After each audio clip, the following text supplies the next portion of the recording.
لو في يوم انت عاملة سمك واتبقى منكم سمك، حتى لو حاجات بسيطة، برضو اوعي ترميها لانها حرام جدا.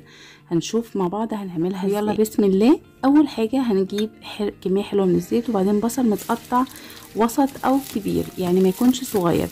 هنديله كده تحميرة حلوة في الزيت ولحد ما لونه يصفر كده بسيط، وبعدين هننزل عليه معلقتين من الصلصة الجاهزة او الصلصة اللي احنا مسبكينها مع بعض على البيج، وبعدين هننزل عليه ب سلايز من الفلفل وطماطم مقطعه، بس مش هنحط الطماطم دلوقتي، هنستنى لما التسبيكه دي تفك مع الزيت ومع الفلفل، وبعدين ننزل بالطماطم المتقطعه مكعبات. ضروري جدا الطماطم متقطعه لانها بتديها طعم مسكر قوي. وادي الدقه اللي بتاعه السمك اللي احنا عملناها مع بعض برضو في البيت.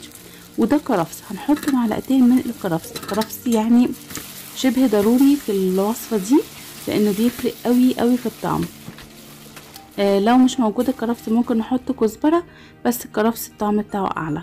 هنحط بقى ملح وفلفل اسمر، حبه حلوين قوي من الكمون، ودي رشه بسيطه من القرفه. ممكن تحطي بهارات بقى سمك. هنسيبها كده تتقل شويه، مش هنسبكها زياده عن اللزوم.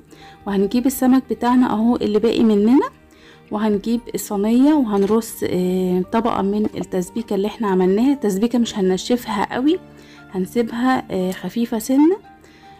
وبعدين هنحط طبقة السمك، هنشيل لو في اي شوك ظاهر كده نحاول نشيله، بس ما تشيلوش يعني ما تفصصيش سمك علشان ما يتهريش معاكي في الفرن.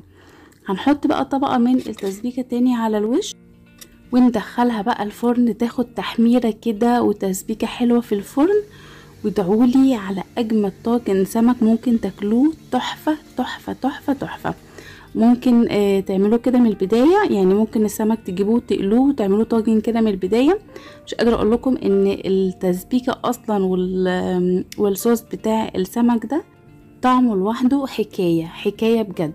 تتغمس بقى بالعيش اجمل كمان من الرز معاها. وبس كده خلاص، ده كان الفيديو بتاعنا النهاردة ونورتوني. باي باي.